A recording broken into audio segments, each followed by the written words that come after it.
तो आज एक नया चैप्टर स्टार्ट करेंगे हम लोग, और वो चैप्टर है इन्वेंट्रीज़। तो ये एक ऐसा चैप्टर है जो आप लोग के लिए एकदम नया है, ठीक है। तो मेरे ख्याल से काफ़ी कुछ नया कुछ सीखने को मिलेगा आप लोग को। अभी तक हमने सेल ऑन रिटर्न बेसिस वाला एक चैप्टर किया है जो आपके लिए नया था। नया इन द सेंस जो आपने क्लास 11-12 में नहीं पढ़ा, मैं उसकी बात कर रहा हूँ। एंड एक हमने एवरेज ड्यू डेट वाला चैप्टर किया है जो आपके लिए थोड़ा नया था।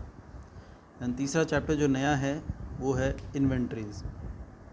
हालांकि इसमें ऐसा कुछ नहीं है जो आपने कभी किया नहीं है ना। मतलब डायरेक्टली इनडायरेक्टली आप लोग ये करते आए हो, लेकिन एक फुल फ्लेजेड चैप्टर के रूप में कभी नहीं किया होगा, ठीक है ना।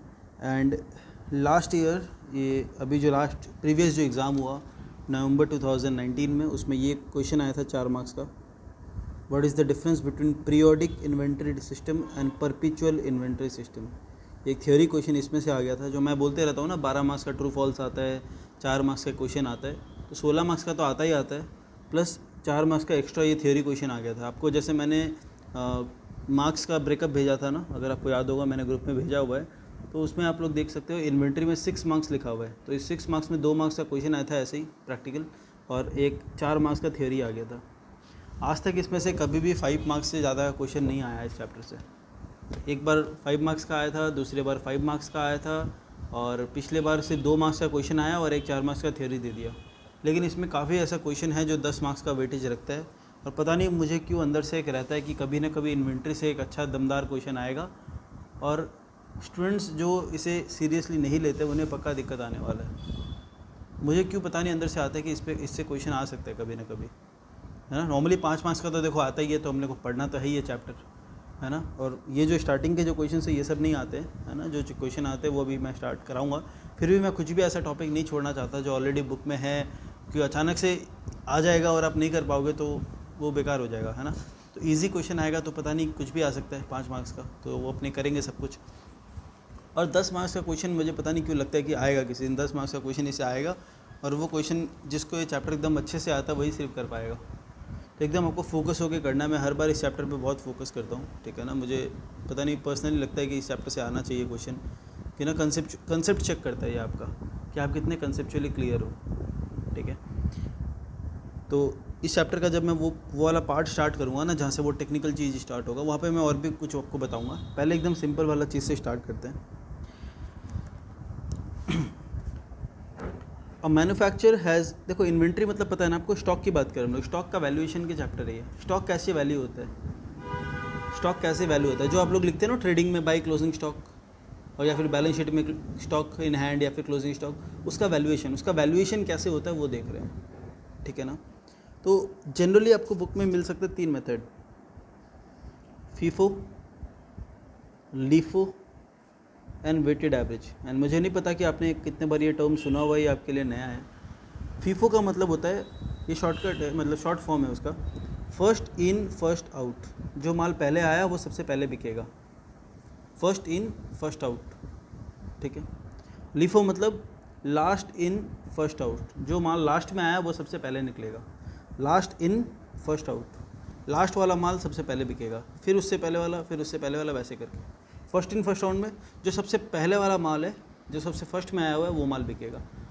अब जनरली ये कब होता होगा भैया? फीफो तब होता होगा जब ना किसी का वैसा काम है, क्या बोलते हैं, जिसका एक्सपायरी गुड्स का, तो वो लोग क्या करते होंगे, जो माल पुराना है उससे सबसे पहले बेचते होंगे। ऑब्वियस सा बात है ना, नया माल अगर बेचते रहेगा तब तो क्या होगा कि नया ताज़ा माल चला गया और पुराना माल एक्सपायर होता फिरेगा, है ना। तो क्या होता है, एक उसी टाइप से ये लोग अपना इन्वेंट्री मेंटेन करते हैं कि इनका पहले वाला स्टॉक पहले बिके, है ना, ताकि वो फ्लो मेंटेन रहे। क्योंकि अब पुराना माल अगर स्टॉक में रह जाएगा, आप जो भी माल आएगा उसे बेचोगे, तब क्या होगा, कोई भी माल आया आप उसे नया माल बेचते जा रहे हो तो पुराना माल ख़राब हो जाएगा, वो एक्सपायरी डेट आ जाएगा उसका।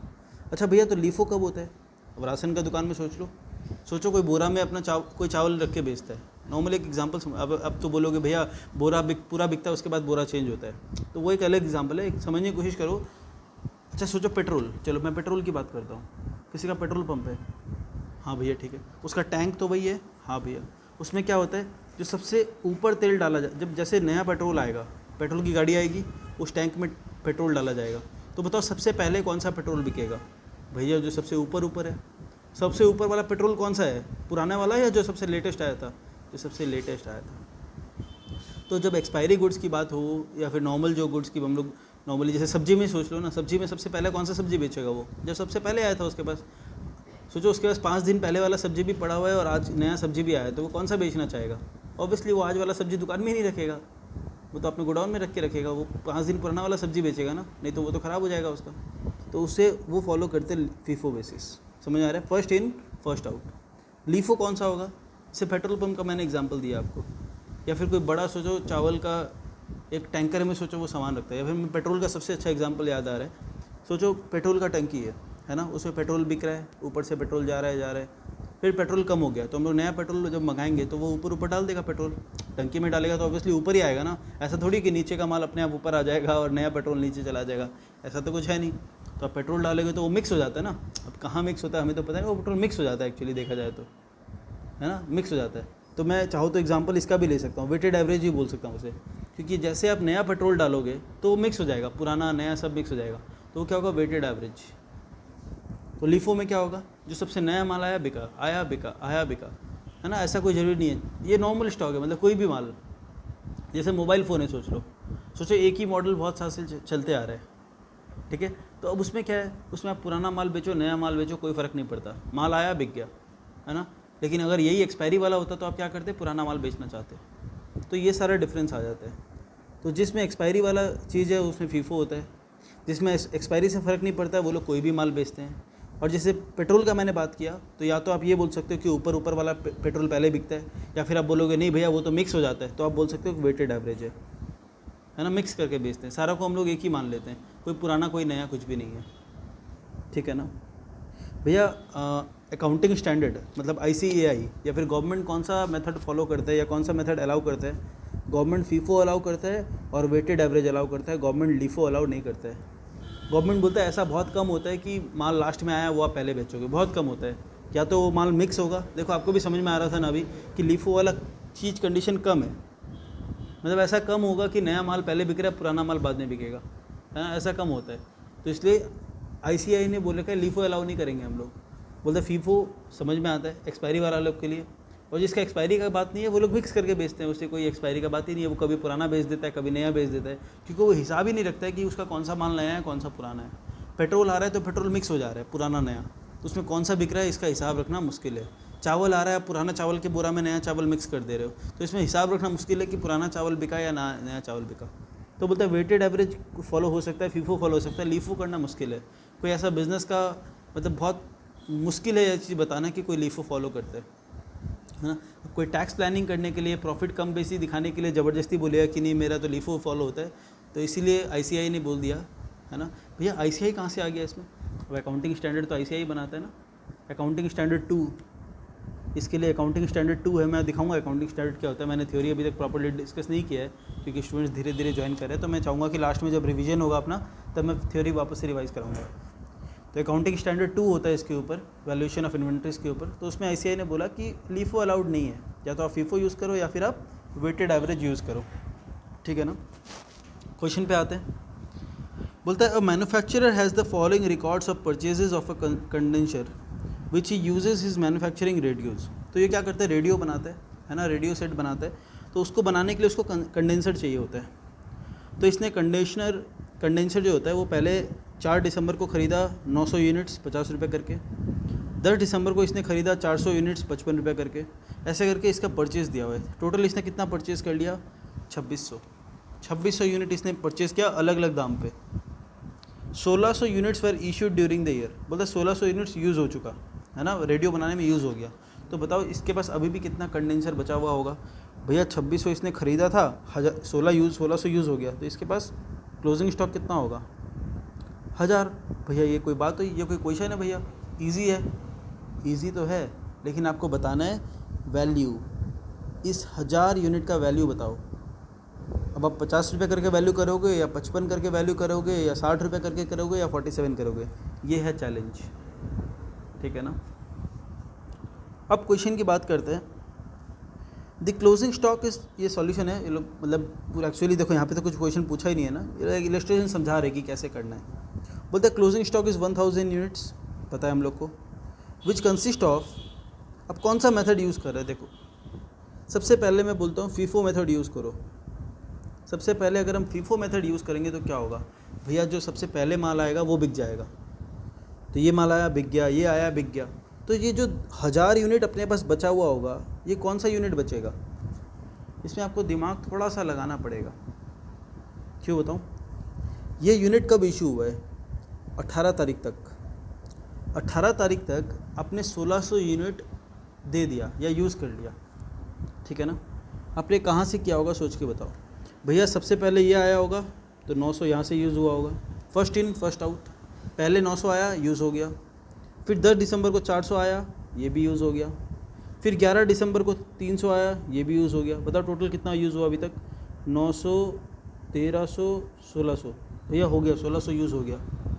तो देखो 18 तारीख तक आपने जो यूज़ किया वो कौन सा यूज़ किया? 4 दिसंबर वाला, 10 दिसंबर वाला, 11 दिसंबर वाला। 19 तारीख को जो सामान आया वो तो यूज़ हो ही नहीं सकता, क्योंकि 18 दिसंबर तक का ही दिया हुआ है। 1600 units were issued during the month till 18 दिसंबर। तो जो सामान 19 दिसंबर को आया वो तो ऐसे भी यूज़ नहीं हो सकता। तो आपके पास जो 1000 यूनिट पड़ा है वो है 19 दिसंबर वाला और 28 दिसंबर वाला। तो आप इसका वैल्यूएशन कैसे निकालोगे भैया? 200 यूनिट जो मेरे पास है वो है 60 रुपये वाला, और 800 यूनिट जो मेरे पास है वो है 47 रुपीज़ वाला। इसे टोटल करो, ये आपका निकल जाएगा वैल्यू ऑफ क्लोजिंग स्टॉक। बस भैया इसमें इतना ही करना है? हाँ, इसमें इतना ही करना है आपको। बताओ कुछ डिफ़िकल्टी था यहाँ तक? नहीं भैया, यहाँ पे तो कोई दिक्कत नहीं है। आई गेस यहाँ तक कोई दिक्कत नहीं होनी चाहिए आपको। अब आते हैं नेक्स्ट क्वेश्चन में। भैया क्वेश्चन ख़त्म? हाँ, क्वेश्चन ख़त्म। इलस्ट्रेशन 2 देखो। In the previous example assume that following issues were made. अब वहाँ पे तो एक बार मैं बोल दिया था ना कि 18 तारीख को 1600 यूनिट सेल हुआ या इशू हुआ, निकला। अब बोलते हैं अलग अलग डेट को माल निकला है और आपने अलग अलग डेट को परचेज़ किया, जो आपके पिछले क्वेश्चन में दिया हुआ था। अब बताओ वैल्यू क्या रहेगी? अभी भी हम लोग फॉलो कर रहे हैं। अब मैं इसको आपको बोलूँगा फीफो लीफो दोनों से करो, है ना। मैं आपको यहाँ से लीफो करके दिखा रहा हूँ, ये इन्होंने लीफो किया है बुक में। तो एक काम करता हूँ, बुक का सोल्यूशन आप देख लेना। लीफो बुक में लीफो दिया हुआ है, लास्ट इन फर्स्ट आउट। अगर यही क्वेश्चन अगर मैं फीफो के हिसाब से सॉल्व करता, फर्स्ट इन फर्स्ट आउट के हिसाब से सॉल्व करता, तो आंसर क्या होता है ये मैं आपको करके दिखाता हूँ।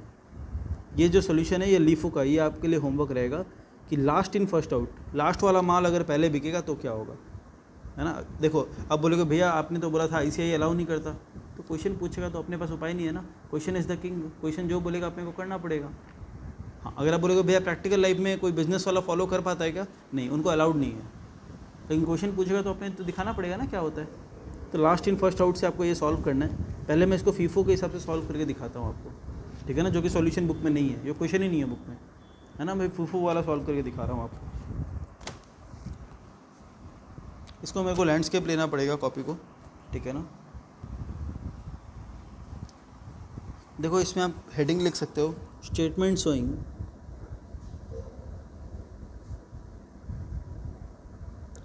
शोइंग वैल्यू ऑफ स्टॉक, ठीक है।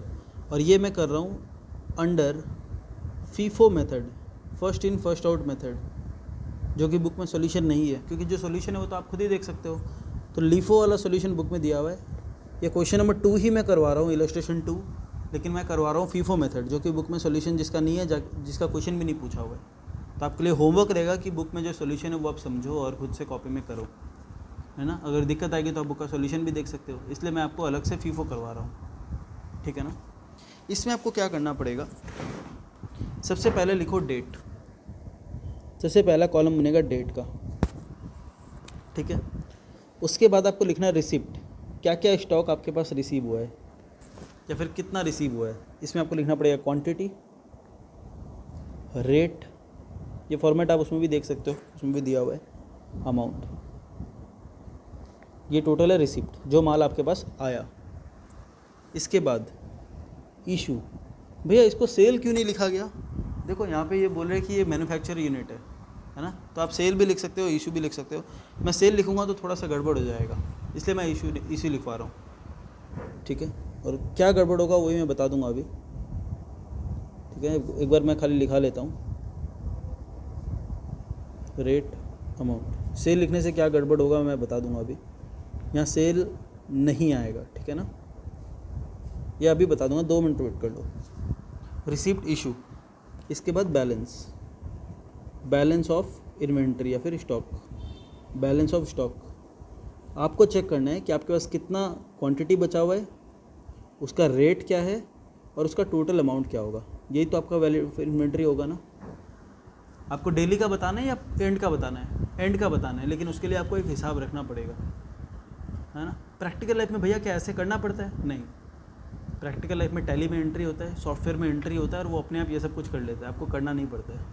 हाँ, यहाँ पे अपने को करना पड़ता है सीखने के लिए। हालांकि बाद में जब अकाउंटिंग सॉफ्टवेयर में आप लोग काम करोगे तो सॉफ्टवेयर आपका काम हल्का कर देता है ना। आपको खुद कुछ नहीं करना पड़ता है। तो 2 क्वेश्चन मिला के आपको देखना पड़ेगा कि क्वेश्चन नंबर 1 में परचेज दिया हुआ है, क्वेश्चन नंबर 2 में सेल दिया हुआ है, ठीक है ना। तो सबसे पहले क्या हुआ है देखो, परचेज या सेल। भैया सबसे पहले तो परचेज ही होगा, ऑब्वियस बात है। और यहाँ पे मैं परचेज नहीं लिख रहा हूँ, चाहे तो आप परचेज लिख सकते हो, यहाँ पे प्रॉब्लम नहीं है परचेज लिखने में, है ना, लेकिन यहाँ पे सेल लिखने में प्रॉब्लम है। मैंने बताया नहीं अभी तक सेल लिखने में क्या प्रॉब्लम है, मैं बता दूंगा, टेंशन मत लो, ठीक है। सबसे पहले देखो परचेज कहाँ से दिखेगा अपने को, रिसिप्ट कहाँ से दिखेगा, सामान का रिसिप्ट कहाँ से दिखेगा। देखो क्वेश्चन नंबर 1 में दिया हुआ है, सबसे पहले आपने 4 दिसंबर को सामान खरीदा, तो ये सारा दिसंबर का ही है, तो मैं दिसंबर लिख देता हूँ पहले ऊपर। 4 दिसंबर को क्या हुआ, 900 यूनिट्स मेरे पास आया, जिसका रेट था 50 रुपया, तो दाम कितना हुआ 45,000। अब बताओ सेल हुआ है क्या 4 तारीख को कुछ? नहीं भैया नहीं हुआ, तो इशू कुछ हुआ नहीं है, तो यही मेरा बैलेंस हो जाएगा। 900 यूनिट्स 50 रुपया वाला मेरा वैल्यू है 45,000 रुपया, ठीक है। इसको क्लोज कर दो ऐसे, ठीक है। बुक ने भी ऐसे ही किया है, चलो ठीक है। इसके बाद परचेज़ कब हुआ है? 10 तारीख को। देखो इससे पहले कुछ सेल हुआ है क्या? हाँ देखो,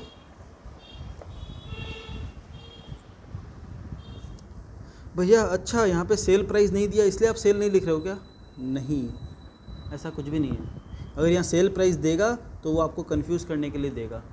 आप सोचो स्टॉक जब आता है तो किस वैल्यू पे आता है? भैया स्टॉक जब आता है तो परचेज वैल्यू पे आता है, परचेज कॉस्ट पे आता है, और जब वो जाएगा तो सेल वैल्यू से जाएगा। लेकिन जब मैं उसे इन्वेंट्री से हटाऊंगा, तो कॉस्ट से हटाऊंगा या सेल वैल्यू से हटाऊंगा? भैया रुको हम बताते हैं। भैया आप बोलना चाह रहे हो कि स्टॉक जब आया था तो वो कॉस्ट प्राइस पे आया था, राइट। स्टॉक जब आया था हमारे बिजनेस में तब वो कॉस्ट प्राइस पे आया था। जैसे यहाँ पे देखो, जब मैंने परचेज़ किया था, मैं एग्जांपल दे रहा हूँ कोई भी, मैंने 100 यूनिट्स ख़रीदा 50 रुपये करके, तो मेरा खर्चा टोटल अमाउंट कितना लगा? 5,000 रुपया। Quantity, rate, amount. अब अगर मैं यहाँ पे लिख दूँगा सेल, अगर मैं सेल लिख देता हूँ और सोचो मैंने पूरा माल बेच दिया, ठीक है, तो मैंने 100 यूनिट्स बेच दिया 60 रुपये करके, तो कितना रुपया आया? 6,000 रुपये। मैं बैलेंस क्या लिखूँगा? देखो 100 माइनस 100 ज़ीरो बैलेंस है, लेकिन अमाउंट अब देखो क्या हो जाएगा। आपने ख़रीदा 5,000 में और स्टॉक को माइनस कर रहे हो आप 6,000 में। ये स्टॉक स्टेटमेंट बन रहा है आपका एक तरीक़ा से। ये क्या बन रहा है? स्टॉक स्टेटमेंट, ठीक है ना। ये आपका स्टॉक स्टेटमेंट है। स्टॉक स्टेटमेंट में अगर मैं सेल प्राइस लिख दूंगा, बैलेंस कैसे निकलता है बताओ? परचेज माइनस ये, तो ये तो नेगेटिव 1,000 आ जाएगा ना। तो भैया 1,000 तो प्रॉफिट है ना, मैं भी वही बोलना चाह रहा हूँ, 1,000 रुपये तो प्रॉफिट है ना। यहाँ आप स्टॉक का हिसाब रख रहे हो, स्टॉक का हिसाब में क्या चीज़ का प्रॉफिट? जब आप स्टॉक का हिसाब रखोगे तब तो आपको स्टॉक का देखना है ना, जिस दाम पे आया उतना दाम पे जाएगा। हाँ बेच रहे हो तो प्रॉफिट भी बुक करो। प्रॉफिट कहाँ बुक करते हैं? प्रॉफिट एंड लॉस अकाउंट में, थोड़ी स्टॉक में बुक करेंगे। स्टॉक तो जितने में आया उतने में निकलेगा। हाँ बिकेगा ज़्यादा में तो प्रॉफिट कहाँ बुक होता है? प्रॉफिट तो प्रॉफिट एंड लॉस अकाउंट में बुक होगा। आपको यहाँ पे स्टॉक का हिसाब रखना है। और आप ये भी बात बताओ, स्टॉक किस दाम पे, किस वैल्यू पे रिकॉर्ड करते हैं हम लोग? भैया स्टॉक हम लोग रिकॉर्ड करते हैं कॉस्ट और market value which ever is lower. ये अगर आपने नहीं पढ़ा है तो ये मैं वापस बताऊंगा, है ना। अगर हम आगे की जब क्वेश्चन करेंगे तब मैं बताऊंगा। स्टॉक वैल्यू होता है कॉस्ट और मार्केट वैल्यू, या फिर अच्छा वर्ड अगर मैं लिखाऊं, कॉस्ट और NRV which ever is lower. थोड़ा देर आपको वेट करना पड़ेगा ये समझने के लिए, अगर आपको नहीं आता है तो। है ना, अगर आपने नहीं सुना हुआ है कि कॉस्ट और एनआरवी क्या होता है। कॉस्ट मतलब जो दाम है उसका, जितना दाम में आपने ख़रीदा। एनआरवी का मतलब नेट रियलाइजेबल वैल्यू, या फिर एक बार के लिए आप मार्केट वैल्यू समझ लो। एनआरवी में डिफरेंस में समझा दूंगा क्या होता है एनआरवी। तो कॉस्ट और market value which ever is lower, इस वैल्यू पे कॉस्ट स्टॉक रिकॉर्ड होता है। तो भाई सेल प्राइस थोड़ी लिखना है, ये तो स्टॉक स्टेटमेंट बन रहा है ना आपका, तो आपको यहाँ पे कॉस्ट लिखना पड़ेगा। तो इसलिए मैं यहाँ पे सेल नहीं लिख के क्या लिखूँगा, इशू। कितना यूनिट्स बाहर गया है, आउट, है ना, आउटफ्लो। जब आप आउटफ्लो लिखोगे तो भी चलेगा, इनफ्लो आउटफ्लो। सेल मत लिखना, सेल लिखोगे तो आपको सेल प्राइस लिखना पड़ेगा, फिर यहाँ पे नेगेटिव आ जाएगा, बताओ गलत हो जाएगा ना, इसीलिए। ठीक है ना, तो आपको यहाँ पे क्या लिखना है, इशू। तो अब नेक्स्ट क्या है भैया, नेक्स्ट परचेज तो है 10 तारीख को, उससे पहले कोई सेल हुआ है क्या? हाँ भैया सेल हुआ है, 5 तारीख को सेल हुआ है। देखो 5 तारीख को मैं लिखूँगा इशू, कितना यूनिट्स चला गया भैया, 500 यूनिट्स चला गया। देखो क्वेश्चन में देखो 500 यूनिट्स गया। अब बताओ ये 500 यूनिट कौन सा वाला माल जाएगा, कौन सा वाला माल को आपने बेचा है? भैया हमारे पास तो एक ही माल है, कोई दूसरा गुड्स तो है नहीं हमारे पास, तो हमने यही गुड्स बेचा है। तो आपने 50 रुपीज़ वाला गुड्स बेचा। बताओ यहाँ पे कोई सेलिंग प्राइस दिया हुआ था? कोई सेलिंग प्राइस दिया हुआ था? नहीं। सेलिंग प्राइस होता तो भी आप क्या लिखते कि 50 रुपीज़ वाला गुड्स गया है, लेकिन मैं करा रहा हूँ फीफो, जो पहले माल आया वही जाएगा। यहाँ पे तो एक ही माल है, पहला और दूसरा का बात ही नहीं है। इसलिए आप देखोगे मेरा फीफो मेथड में और यहाँ का लीफो मेथड में सेम है। इनके पास भी सिर्फ एक ही स्टॉक था, 900 यूनिट 50 रुपये वाला, तो लास्ट में यही आया, और मेरे क्वेश्चन के हिसाब से फर्स्ट में यही आया। तो फर्स्ट इन फर्स्ट आउट में भी यही सामान जाएगा 50 रुपये वाला, लास्ट इन फर्स्ट आउट में भी वही सामान जाएगा, क्योंकि एक ही गुड्स है ना, वही फर्स्ट में आया वही लास्ट में आया, क्योंकि एक ही गुड्स है आपके पास, है ना। मैं दोनों क्वेश्चन साथ साथ में करा दूंगा तो आपको क्लियर हो जाएगा फीफो लिफो का डिफरेंस भी। ठीक है, तो 25,000 रुपये का स्टॉक आपका गया। ये क्या सेल वैल्यू है क्या? नहीं, ये सेल वैल्यू नहीं है, ये जितना का स्टॉक गया वो है, क्योंकि स्टॉक किस पे रिकॉर्ड होगा, कॉस्ट और एनआरवी। एनआरवी का यहाँ पे कोई मतलब नहीं है, कॉस्ट पे रिकॉर्ड होगा स्टॉक, है ना। आप जो क्लोजिंग स्टॉक लिखते हो वो क्या सेलिंग प्राइस पे लिखते हो या कॉस्ट पे लिखते हो? भैया कॉस्ट पे लिखते हैं वो तो। ठीक है, तो 900 में 500 चला गया, कितना बचेगा? 400। कितना वाला? 50 वाला, कितना होगा? 20,000। देख लो चाहे 45,000 का सामान था आपके पास, 25,000 का गया तो बचा 20,000। 900 सामान था आपके पास, 500 गया तो बचा 400, और 50 का ही सामान 50 का ही रह गया। क्लियर है, क्लोज कर दो इसे। अगला क्या है देखो, परचेज़ दिया हुआ है 10 तारीख को, सेल दिया है 20 तारीख को। तो सबसे पहले क्या होगा, परचेज़ होगा कितना, 400 यूनिट परचेज़ होगा 55 रुपीज़ करके। 400 यूनिट परचेज़ होगा 55 रुपीज़ करके, तो 400 यूनिट 55 रुपीज़ करके 22,000 रुपया। बताओ कोई सेल हुआ है क्या? नहीं, कोई सेल नहीं हुआ।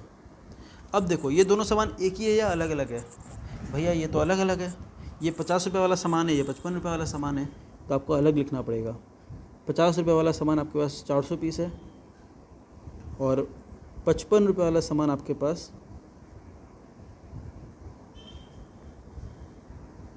400 पीस है। मैंने ऊपर नीचे क्यों लिखा? क्योंकि ये पुराना माल है या नया माल है, अलग अलग रेट भी अलग अलग है दोनों का। ठीक है, हाँ भैया हाँ। इसके बाद 11 तारीख को परचेज़ है, 20 तारीख को सेल है, तो परचेज़ ही दिखाना पड़ेगा। 11 तारीख को फिर से परचेज़ करेंगे 300 यूनिट 55 रुपये करके, 300 यूनिट 55 रुपये करके 16,500। अब देखो क्योंकि ये भी 55 का है, ये भी 55 का है, आप चाहो तो जोड़ सकते हो, कोई प्रॉब्लम नहीं है। ठीक है ना, सेम रेट का माल है। हालांकि बुक ने शायद अलग भी कर रखा होगा मेरे को, हाँ बुक ने अलग कर रखा है। चाहो तो आप इसे मर्ज कर लो, चाहो तो अलग अलग लिख लो, क्योंकि रेट सेम है ना 55-55, तो कोई दिक्कत वाली बात नहीं है। तो 450 रुपये वाला माल अलग से ही रहेगा, फिर 455 रुपये वाला माल अलग से रहेगा, और फिर आपके पास आ गया 300 पीस 55 रुपये वाला माल 16,500। चाहो तो आप इसे दोनों को मर्ज भी कर सकते हो। अब आपके पास इतना स्टॉक है, इतना बैलेंस है। कितने तारीख को? 11 तारीख रात को। 11 तारीख खरीदने के बाद रात को इतना बैलेंस बचा, क्योंकि कोई सेल नहीं हुआ। अच्छा, इसके बाद कब परचेज़ हुआ? 19 तारीख को। सेल कब हुआ? 20 तारीख को। अभी तक 19 तारीख। अभी तक आप देख रहे होगे, अभी तक मेरा क्वेश्चन सेम चल रहा है। आप बोल रहे हो कि भैया लीफो और फीफो में तो कोई डिफरेंस ही नहीं है, अभी तक ना आपका आंसर सेम है, बुक का आंसर और आपका आंसर सेम है, आप बुक का आंसर छाप रहे हो, मतलब खुद से कर रहे हो, लेकिन बुक का आंसर और आपका आंसर सेम आ रहा है, अभी तक सेम ही आएगा, क्योंकि अभी तक लीफो एक ही जगह सेल हुआ है, और वो भी देखो वहाँ पे लीफो भी सेम था, फीफो भी सेम था, लास्ट वाला माल भी वही था, फर्स्ट वाला माल भी वही था, 50 रुपये का माल था मेरे पास, लेकिन अब आगे जब सेल होगा ना तब जाके आपको पता चलेगा कि लीफो फीफो में क्या डिफरेंस है, ध्यान देते रहो। 19 तारीख को परचेज़ हुआ 200 यूनिट, कितना वाला, 60 रुपये वाला, तो 12,000 रुपये परचेज़ कॉस्ट बन जाएगा। अब आपके पास 4 रकम का स्टॉक जमा हो गया, 400 यूनिट हो गया 50 वाला, 400 यूनिट हो गया 55 वाला, 300 यूनिट हो गया 55 वाला, ये चाहो तो आप लोग मर्ज कर सकते हो 55-55, और 200 यूनिट आपके पास हो गया 60 रुपये वाला। अब आगे पता चलेगा कि क्या डिफरेंस है। यहाँ तक मेरे को नहीं लगता किसी को दिक्कत आ रही होगी। अब यहाँ पे भी दिक्कत आ रही है तो दिक्कत है फिर, है ना, तब आप में दिक्कत है, मेरे में नहीं। हाँ, आगे अगर समझ में नहीं आता तब मैं मानूंगा कि मैं समझा नहीं पा रहा हूँ, यहाँ अभी तक तो कुछ भी डिफ़िकल्ट नहीं है, ठीक है ना। अच्छा, अगला परचेज़ हो रहा है 28 दिसंबर को, चलो उससे पहले कुछ सेल हुआ है क्या? हाँ हाँ भैया हुआ है, 20 दिसंबर को सेल हुआ है, 20 दिसंबर को कुछ परचेज़ नहीं है, सेल हुआ है, कितना यूनिट्स, 600 यूनिट।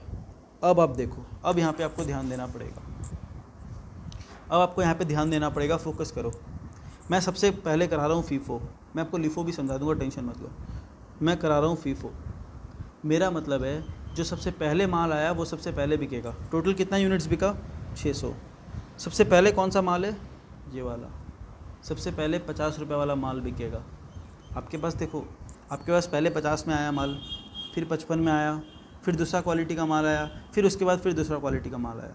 आपके पास चार बार अलग अलग रेट में माल आया, या फिर आप बोल सकते हो 3 रेट में माल आया, 50, 55, 60। अब जब आप 20 तारीख को बेच रहे हो और आप फीफो मेथड फॉलो करो, फीफो मतलब जो पहले माल आया उसे आप पहले बेचते हो, मतलब आपका एक्सपायरी गुड्स का काम होगा शायद, है ना, आपका काम है एक्सपायरी गुड्स बेचना, मतलब एक्सपायरी गुड्स बेचना नहीं, आपका काम है जिस गुड्स में आप डील करते हो उसमें एक्सपायरी गुड्स है। सोचो सब्जी बेचते हो आप, तो आप सबसे पहले कौन सी वाली सब्जी बेचोगे बताओ? भैया हम तो सबसे पुरानी वाली बेचेंगे, है ना, नहीं तो फिर वो तो पड़ा सड़ जाएगा फिर, है ना, एक्सपायरी डेट हो जाएगा। कोई अगर प्रोडक्ट वैसा है तो एक्सपायरी डेट वाला। तो भैया 600 यूनिट में सबसे पहले मैं 400 यूनिट बेच दूंगा, ये वाली 400 यूनिट बेच दूंगा, 55 रुपये का माल गया, ध्यान देते रहना। 400 यूनिट मेरा गया, सॉरी 400 यूनिट मेरा गया 50 रुपये वाला, मुझे टोटल कितना बेचना है, 600। तो और 200 यूनिट कहाँ से बेचूंगा, इससे, फीफो है ना, फर्स्ट इन, सबसे पुराना माल ये, फिर ये, फिर ये, फिर ये, फर्स्ट इन फर्स्ट आउट, जो पहले आया वो पहले जाएगा। फिर यहाँ से मैं 200 उठाऊंगा, कौन सा, 55 रुपये वाला, 11,000।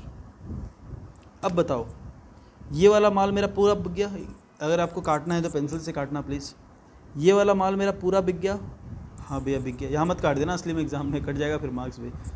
ये मेरा माल पूरा बिक गया, ये वाला माल मेरा 200 पीस बिक गया। अब बताओ मेरे पास क्या स्टॉक बचा हुआ है? भैया आपके पास स्टॉक बचा हुआ है 200 यूनिट बचा है 55 वाला,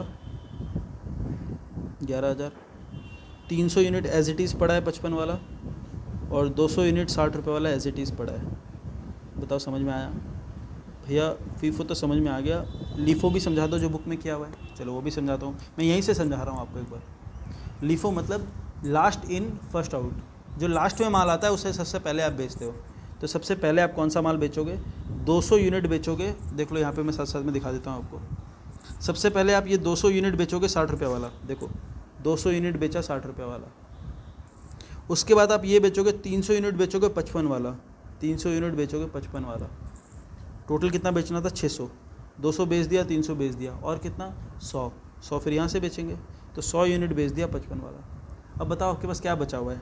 भैया ये तो पूरा ख़त्म हो गया, ये पूरा ख़त्म हो गया, यहीं पे दिखा देता हूँ, ये 200 यूनिट पूरा ख़त्म हो गया, ये 300 यूनिट पूरा ख़त्म हो गया, और यहाँ से 100 चला गया। बताओ आपके पास क्या क्या बचा है?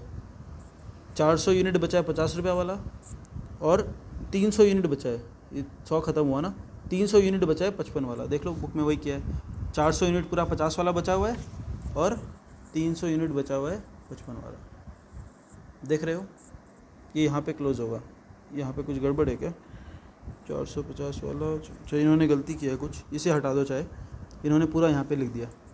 50 रुपये वाला 400 यूनिट बचा हुआ है, और 55 रुपये वाला 300 यूनिट, इसको ये ऊपर लिख दो क्योंकि ये पहले पुराना माल है। ये ऊपर लिख दो ये वाला, ठीक है ना, और वहाँ पे काट दिया मैंने, ये लोग ने डबल प्रिंटिंग कर दिया शायद, ठीक है, हो सकता है आपके बुक में ठीक हो, ठीक है ना, क्लियर है। अब वापस मैं आता हूँ क्वेश्चन में। अब बताओ अगला काम क्या हुआ भैया, अगला अगला अगला इसके बाद 20 तारीख, हाँ 28 तारीख को परचेज़ हुआ है, तो ध्यान दो 28 तारीख को परचेज़ हुआ है, 28 तारीख को सामान ख़रीदा है हमने, कितना का, 800 यूनिट ख़रीदा है 47 रुपीज़ वाला, 800 यूनिट्स ख़रीदा है 47 रुपीज़ वाला, तो हमने 47 यूनिट्स ख़रीदा है 37,600 में, राइट, 37,600 में हमने यूनिट्स ख़रीदा और इसका कोई इशू नहीं हुआ।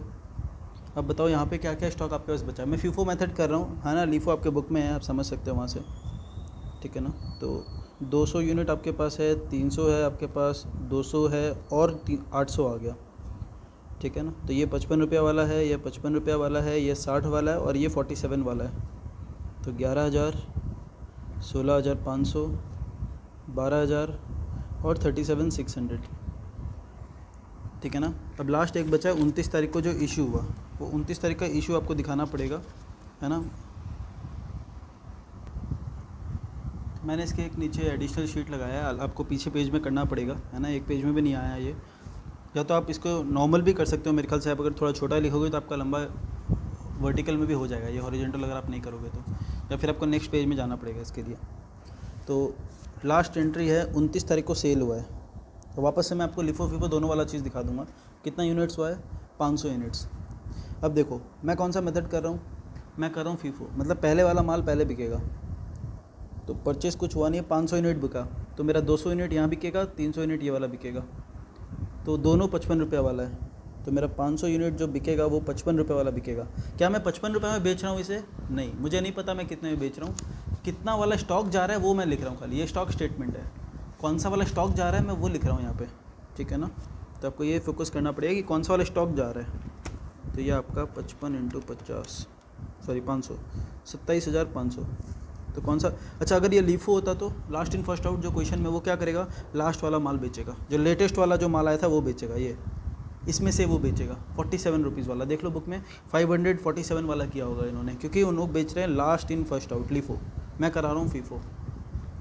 तो आपके पास क्या क्या बच जाएगा, ये पूरा चला गया, मैं बता रहा हूँ पेंसिल से काटना है, पूरा मत काट देना एग्ज़ाम में। आपके पास बचेगा 200 यूनिट 60 रुपये वाला 12,000 रुपये का, 800 यूनिट 47 वाला, और बुक में आपको क्या दिखेगा, उन्होंने लीफो किया है तो उनका यहाँ से कट जाएगा 500, बचेगा 300 और बाकी एज इट इज़ रहेगा। तो मेरा वैल्यू ऑफ क्लोजिंग स्टॉक अलग आएगा, उनका अलग आएगा। तो यही आपका क्लोजिंग स्टॉक है, इसके बाद कोई ट्रांजैक्शन हुआ ही नहीं है। तो value of inventory as on 31 दिसंबर कितना आएगा, 49,600, और यही अगर लीफो से करोगे तो वहाँ पे कुछ और आ रहा है, 50,600 आ रहा है ना। डिफरेंस तो आ ही सकता है, क्योंकि यहाँ पे हम लोग ये वाला माल बेच रहे हैं, वो लोग ये वाला माल बेच रहे हैं, तो डिफरेंस तो आना ही है। तो फीफो मेथड के हिसाब से मेरा 49,600 आंसर आ रहा है, ठीक है ना। और आप लीफो के हिसाब से एक बार मैं बोलूँगा प्लीज़ बिना देखे प्लीज़ प्रैक्टिस करो, ठीक है ना। हालांकि सॉल्यूशन बुक में दिया हुआ है, प्लीज़ बिना देखे प्रैक्टिस करो, है ना। एक क्वेश्चन मैं आपको और कराऊंगा, वेटेड एवरेज। वेटेड एवरेज थोड़ा सा अलग टाइप का है, हालांकि ईजी है, कुछ भी डिफिकल्ट नहीं है, एक बार आप देखोगे तो आपको समझ में आ जाएगा, है ना। वेटेड एवरेज अपने करेंगे अभी, ठीक है। फिर अपना इस टाइप का क्वेश्चन जो है ना, फीफो लीफो वेटेड एवरेज, वो कंप्लीट हो जाएगा। फिर दूसरे टाइप का क्वेश्चन जो आता है इन्वेंट्री में, जो एग्जाम में हर बार पूछा जाता है ना, 5 मार्क्स में आता भी है, तो जो जिस टाइप का क्वेश्चन आता है वो मैं करवाऊँगा इसके बाद। ये फीफो कंप्लीट हो गया है, ये लीफो है बुक वाला जो मैंने आपको साथ साथ में करवा दिया, वो भी कंप्लीट, ठीक है ना। और एक वेटेड एवरेज मुझे करवाना है, ठीक है ना, वो करते हैं, ठीक है ना। इसी क्वेश्चन का भी मैं करा सकता हूँ, लेकिन मैं दूसरा क्वेश्चन का कराऊंगा और ये वाला आपको होमवर्क दे दूंगा, है ना, तो प्रैक्टिस भी हो जाएगा आपका। तो एक वेटेड एवरेज वाला क्वेश्चन कराऊंगा मैं, ठीक है ना।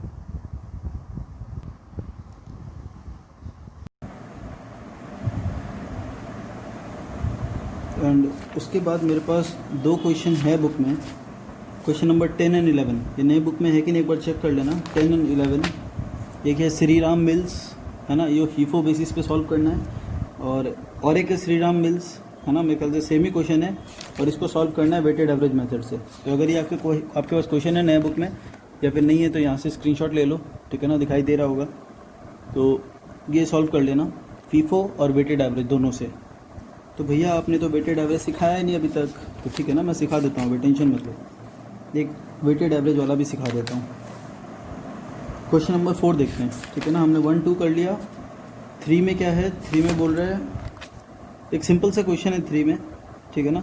एक ये आप लोग खुद ही कर पाओगे, ये भी वेटेड एवरेज वाला है, मैं 4 करवा रहा हूँ, ठीक है। 4 में क्या लिखा हुआ है, on the basis of data given in illustration 1 and 2, अच्छा, calculate the weighted average price and also the values of closing stock.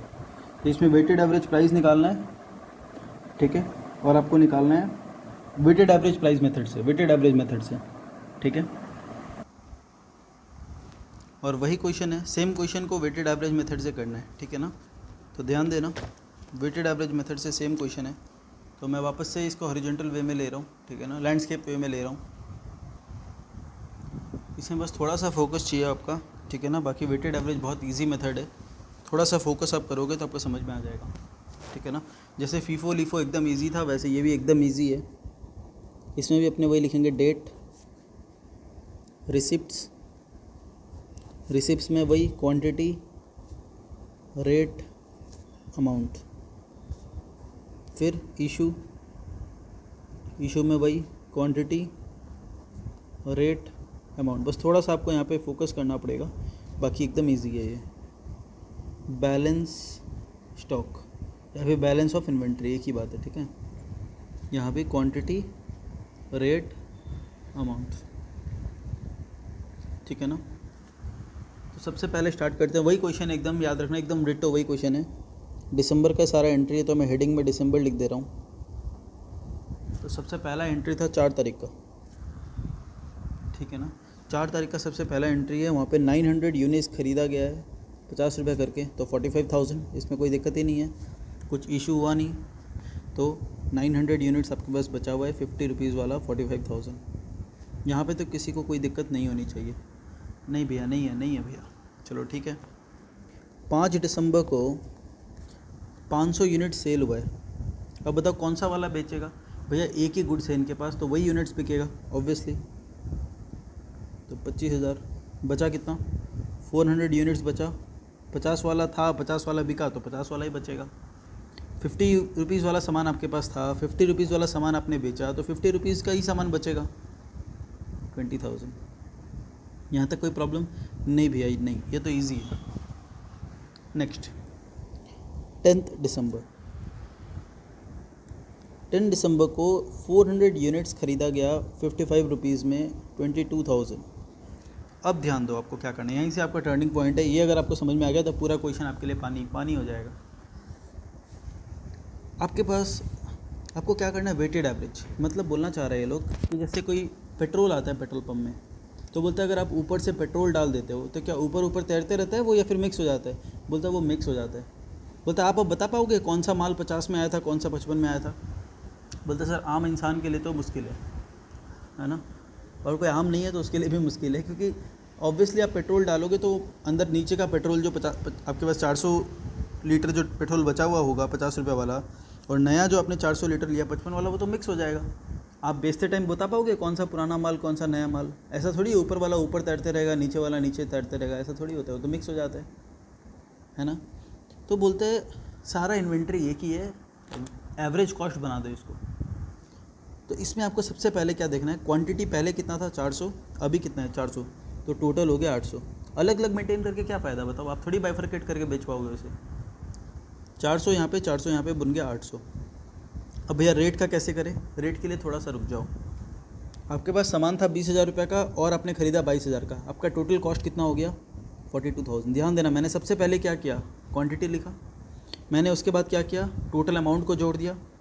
अब टोटल अमाउंट आपका लगा 42,000, 42,000 आपका टोटल कॉस्ट है, कितने यूनिट्स के लिए, 800 यूनिट के लिए। यह आपका एवरेज कॉस्ट निकल गया 52 रुपीज़ 50 पैसा। अच्छा, मतलब ऐसे करना है भैया, हाँ ऐसे करना है। अब तो भैया बिल्कुल ईजी है, फिर ये तो देखते हैं आगे आपको कितना ईजी लगता है। ईजी तो बिल्कुल है। फिर और 300 यूनिट्स हमने ख़रीदा 55 रुपीज़ में, तो भैया 55 में और ख़रीदा तो ये तो एज इट इज़ रहना चाहिए। नहीं, गलती मत कर देना कि हमें तो लग रहा है भैया सेम होना चाहिए, दिमाग मत लगाना अपना, फालतू दिमाग मत लगाना। एनालाइज करो क्या होना चाहिए, जो मैंने स्टेप बोला वैसे फॉलो करो, है ना। आप गलती कर दोगे नहीं तो आपके पास पुराना माल आप भूल जाओ, ये सब जो माल आपने खरीदा बेचा वो भूल जाओ। आपके पास 800 यूनिट्स है 52 रुपीज़ 50 पैसा वाला, बस ये याद रखना है आपको। आपके पास 800 यूनिट्स है 52 रुपीज़ 50 पैसा वाला, है कि नहीं? हाँ भैया। और आपने 300 खरीदा तो कितना बन गया? 1100 यूनिट्स बन गया। पहला स्टेप मैंने क्या था? क्वांटिटी ऐड किया। सेकंड स्टेप मैंने क्या बताया भैया? सेकंड स्टेप आपने बताया 42,000 आपका कॉस्ट था, 42,000 कॉस्ट था और हमने 16,500 का ख़रीदा, तो टोटल कॉस्ट हमारा बन गया 58,500। 58,500 कितना का कॉस्ट है? 1100 का, तो एक का दाम हो जाएगा 53.18। समझ में आ रहा है? हाँ भैया, अब तो इजी लग रहा है भैया, इजी लग रहा है। 19 तारीख को हमने और 200 यूनिट ख़रीदा 60 रुपये का। मैंने बोला है अपना दिमाग मत लगाना। 1100 प्लस 200 1300 यूनिट, 58,500 प्लस 12,000 70,500 डिवाइड कर लो। 70,500 डिवाइड बाई कितना यूनिट्स है? 1300 यूनिट, तो पर यूनिट कॉस्ट कितना आ गया? 54.23। भैया कैसे बढ़ गया? देखो, आप पहले सामान खरीद रहे थे 50-55 में, अब 60 में खरीद रहे हो, तो ऑब्वियसली एवरेज कॉस्ट भी बढ़ेगा। अच्छा, हाँ भैया, हाँ, ठीक है ना। इसके बाद 20 दिसंबर याद रखना इशू हुआ है 600 यूनिट्स। अब बताओ कौन सा यूनिट बिकेगा? भैया हमारे पास कोई अलग अलग यूनिट है ही नहीं, हमारे पास एक ही यूनिट है, वो है ये वाला 54.23 वाला, और कोई यूनिट ही नहीं है हमारे पास। तो यहाँ लिख दो 54.23, ठीक है। और मैं आपको बोलूँगा, रेकमेंड करूँगा कैलकुलेटर वाला फिगर यूज़ करो, क्योंकि देखो आपने यहाँ तो राउंड ऑफ किया था ना। देखो आपका फिगर कितना आ रहा था? 70,500 डिवाइड बाई 1300 कितना आ रहा था? 54.230769 इतना आ रहा है। तो हमने क्या किया? सिर्फ 54.23 ले लिया, है ना। तो मैं बोलूँगा यही जो फिगर आपका यहाँ पे दिखा रहा है उसी को आप 600 से मल्टीप्लाई कर दो, 32538। आप अगर बोलोगे नहीं भैया मैं तो 54.23 से ही करूँगा, तो वो भी आप कर सकते हो, मुझे कोई दिक्कत नहीं है। हालांकि कैलकुलेटर वाला फिगर करने से भी राइट होता है। चलो आप यही कर लो, छोड़ो उसको। 52538 ये भी एग्जैक्ट ही आ रहा है, कोई बात नहीं है ना, एक ही बात है। चलो बेटर रहता है कैलकुलेटर वाला फिगर। अच्छा अब भैया अब कैसे करेंगे? अब तो फंस गए हम लोग। कैसे फंस गए बताओ? वही लॉजिक लगाओ। 1300 यूनिट आपके पास था, 600 बिक गया, कितना बचा आपके पास भैया? 700। 70,500 का सामान आपके पास था, उसमें से आप सेल वैल्यू माइनस करोगे या कॉस्ट माइनस करोगे? भैया यहाँ तो कॉस्ट ही माइनस होता है ऑब्वियसली। 32538 कितना सामान बच गया? 37,962 का सामान आपके पास बचा। ये सेल वैल्यू है या कॉस्ट वैल्यू है? कॉस्ट वैल्यू है। जो कौन सा सामान गया, जो सामान गया उसका दाम कितना है, कॉस्ट कितना है वो देखते हैं हम लोग। Divide by 700, 54.23। और ये तो सेम आना ही था। लॉजिक याद करो, सोचो, दिमाग लगाओ। यहाँ पे आपके पास 54.23 का सामान था, आपने 54.23 का सामान बेचा, तो बचेगा जो सामान वो कितना का बचेगा? 54.23 का ही बचेगा ना। तो यहाँ पे क्रॉस चेक हो रहा है और कुछ नहीं हो रहा है। अगर मैं नया माल खरीदूंगा 54.23 का, तो एवरेज कॉस्ट कितना आएगा? उतना का ही आएगा। अगर मैं 54.23 से कम में खरीदता हूँ तो मेरा एवरेज कॉस्ट घटेगा, 54.23 से ज़्यादा में खरीदता हूँ तो एवरेज कॉस्ट बढ़ेगा। सिंपल सा बात है ये तो, है ना। इसमें तो कोई बात ही नहीं है, सिंपल है एकदम। 28 तारीख को हमने सामान खरीदा, 800 यूनिट्स खरीदा 47 में। अब मैं बिना यहाँ देखे बता सकता हूँ, 54 आपका एवरेज कॉस्ट था, आपने नया सामान खरीदा 47 में, तो आपका एवरेज कॉस्ट देखना गिर जाएगा, 54 से कम आ जाएगा, है ना। हाँ भैया हो ही सकता है, आप बोल रहे तो होगा ही। नहीं भैया हमें भी पता है घटेगा। 37,600, 700 प्लस 800 1500 यूनिट्स, दाम देख लो। 37,600 प्लस 37,962 75562 डिवाइड बाई 1500, 50.37 देख लो, घट गया ना। कि आपने सस्ता माल खरीदा तो आपका एवरेज कॉस्ट घट जाएगा, और सस्ता खरीदो और घट जाएगा, महंगा खरीदो बढ़ जाएगा। ये तो सिंपल सा बात है। 29 को आपने क्या किया? 500 यूनिट्स बेचा। कौन सा वाला बिकेगा भैया? यही वाला बिकेगा ना, जो माल है वही तो बिकेगा। तो 50.37 वाला 500 यूनिट्स बिका। मैं कैलकुलेटर वाले फिगर से ही मल्टीप्लाई कर रहा हूँ अभी भी, है ना। आप अलग से करोगे तो भी मेरे ख्याल से आंसर उतना फ़र्क नहीं आएगा। मेरे हिसाब से 25187 आ रहा है, और आप लोग अगर ये करोगे 50.37 से, तो आपका आंसर आएगा 25185 आएगा। बुक में भी यही किया है, तो एक काम करो, कोई बात नहीं, यहाँ से भी करने से चलेगा। बुक कैलकुलेटर वाला एग्जैक्ट फिगर आएगा, ये वाला राउंडेड फिगर आएगा, राउंडेड ऑफ वाला फिगर आएगा 25185, ये वाला फिगर है। मैंने 50.37 यूज़ करूँगा तो ये आएगा। मैं कैलकुलेटर वाला फिगर जो आ रहा था यहाँ पे वो यूज़ करूँगा तो 7 आएगा। 1500 में 500 बिक गया तो 1000 यूनिट बचा। 50.37 ही बचेगा।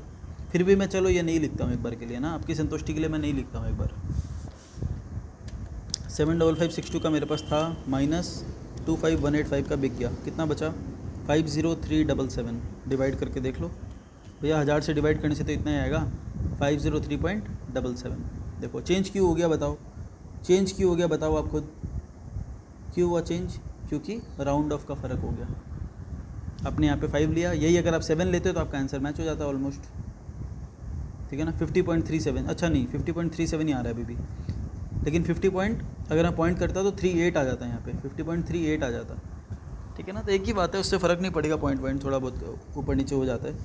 डिवाइड बाई 1000 करोगे तो आप कितना आएगा 50.378, तो वही 50.37 एक ही बात है। अच्छा भैया वैल्यू ऑफ इन्वेंट्री कितना हो जाएगा, यही वाला, इसमें तो कुछ ऐड वैड करना नहीं है आपको। वैल्यू ऑफ स्टॉक या इन्वेंट्री है ना, स्टॉक इन्वेंट्री के बीच में मैंने डिफरेंस बताया हुआ है आपको, है ना, थ्योरी क्लास में। अगर किसी को याद नहीं है तो वेट करो, मैं वापस रिपीट कराऊंगा। तो वैल्यू ऑफ इन्वेंट्री एज पर वेटेड एवरेज कॉस्ट मेथड या प्राइस मेथड, ठीक है ना। तो ये निकल जाएगा 50377। देखो सेम क्वेश्चन का 3 आंसर, अगर आप वेटेड एवरेज से करते हो तो आपका आंसर 50377 आ रहा है। अगर आप फीफो मेथड में करते हो तो हमारा आंसर कुछ और आया था ना, हाँ फीफो में कुछ और आया था हमारा आंसर, और लीफो से करोगे तो आपका आएगा 50,600, है ना। तो तीनों मेथड में आंसर अलग अलग आएगा ऑब्वियसली। तो कौन सा मेथड आपको फॉलो करना है या आपको चूज़, मैनेजमेंट को चूज़ करना है, ठीक है ना। नेक्स्ट इलस्ट्रेशन 5 पे आते हैं, ठीक है। इलस्ट्रेशन 5 देखो, इसमें क्या है, मैंने ऑलरेडी इसे इंपॉर्टेंट मार्क किया हुआ है। X, Y and Z are in retail business, following information are obtained from the records of the year.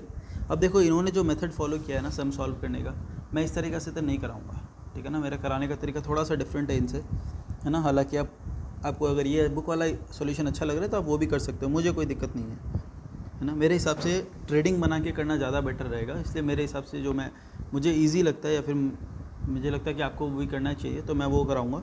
हालांकि किसी को अगर बुक वाला मेथड इजी लग रहा है तो वो इसी से भी कर सकते हैं, क्योंकि जब कोई टेस्ट में सॉल्यूशन छापता है ना तो वो बुक वाला ही छाप देता है, क्योंकि उसे याद नहीं रहता है कि मैंने क्लास में क्या करवाया था।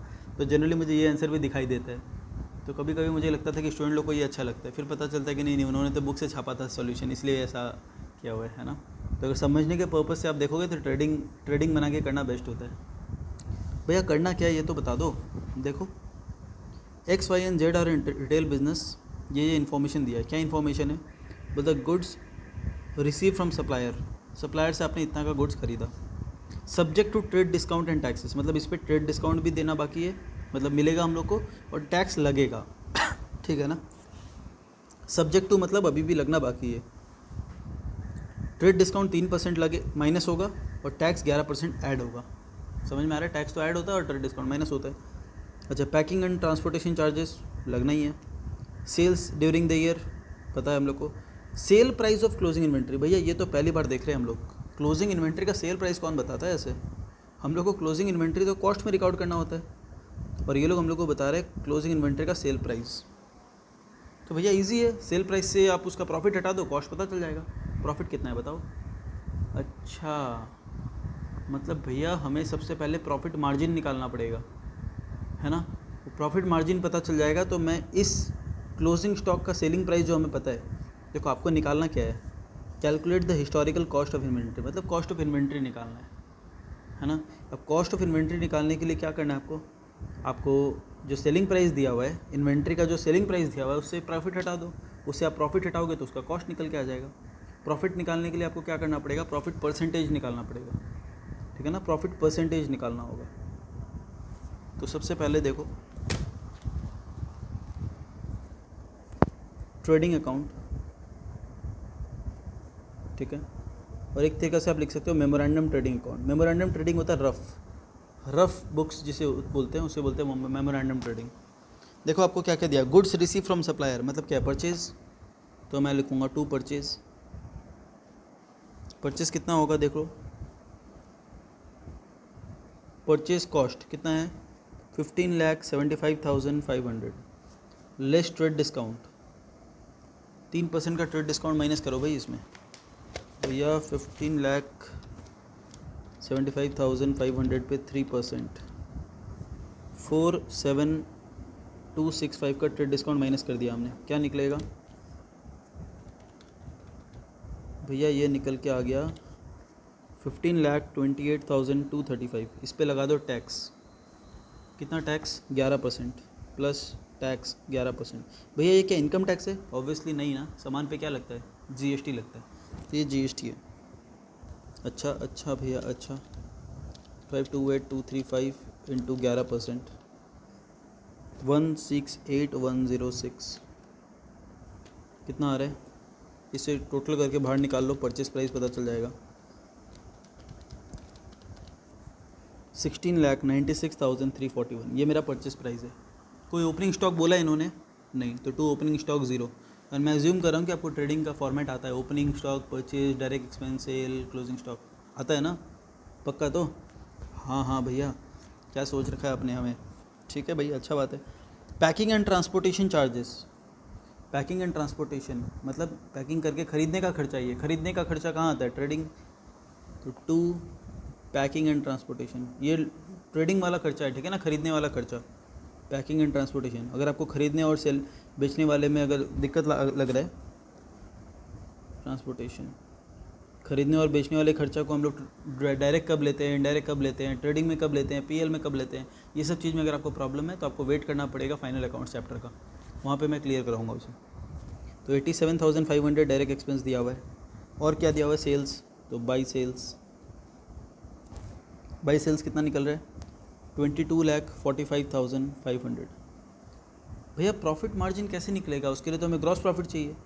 ग्रॉस प्रॉफिट अगर मुझे चाहिए तो मैं यहाँ पे लिखूँगा क्लोजिंग स्टॉक, लेकिन भैया क्लोजिंग स्टॉक तो मेरे पास नहीं है, यही तो निकालना है आपको। अच्छा, अब आप फंस गए हो, आपको क्लोजिंग स्टॉक का सेल वैल्यू पता है, तो आपको पता है क्या करना चाहिए, plus sale value of closing stock. आपको ये अज्यूम करना पड़ेगा कि अगर क्लोजिंग स्टॉक सेल हो जाता तो कितना में सेल होता, मान लो कि सारा सेल हो गया तो क्लोजिंग स्टॉक क्या बन जाएगा, ज़ीरो। ये रफ है ना, रफ, मैं आपको लिखा दूंगा मैं क्या करा रहा हूँ, ठीक है ना। टोटल देख लो कितना है, क्या ये एक्चुअल ट्रेडिंग अकाउंट है, नहीं ये रॉन्ग है, बस मैंने ये कैलकुलेशन के लिए हो रहा है बस। टोटल आ रहा है 24,80,000, 69341 माइनस 87,500 टू GP 696, कुछ गड़बड़ आ रहा है क्या, एक मिनट रुको चेक कर लेता हूँ मैं। 22,45,500 plus 2,35,000 minus 169341 minus 87,500।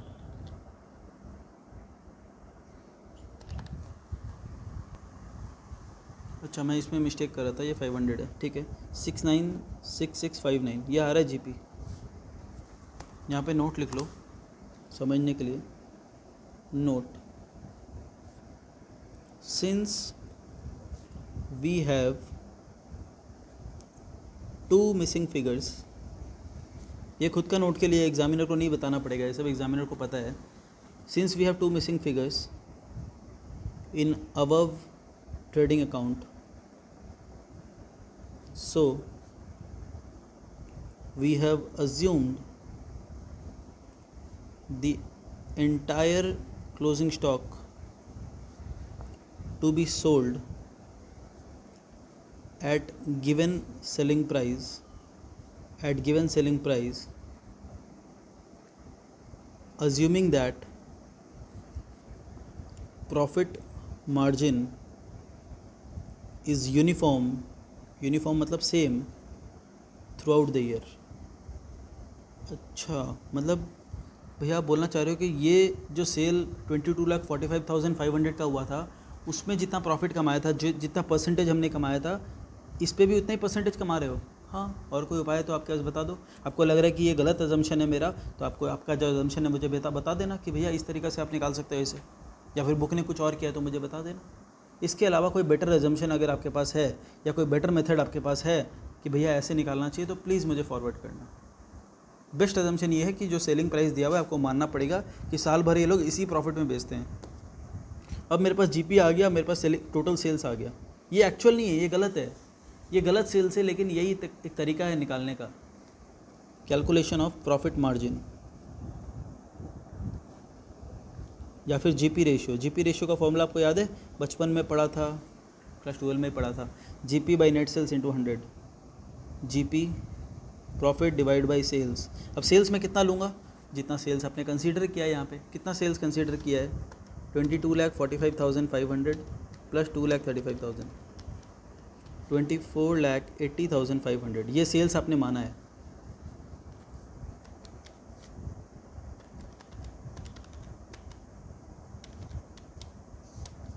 $6,96,659 divide by 24,80,500 into 100, तो 28.08% आ रहा है मेरा प्रॉफिट।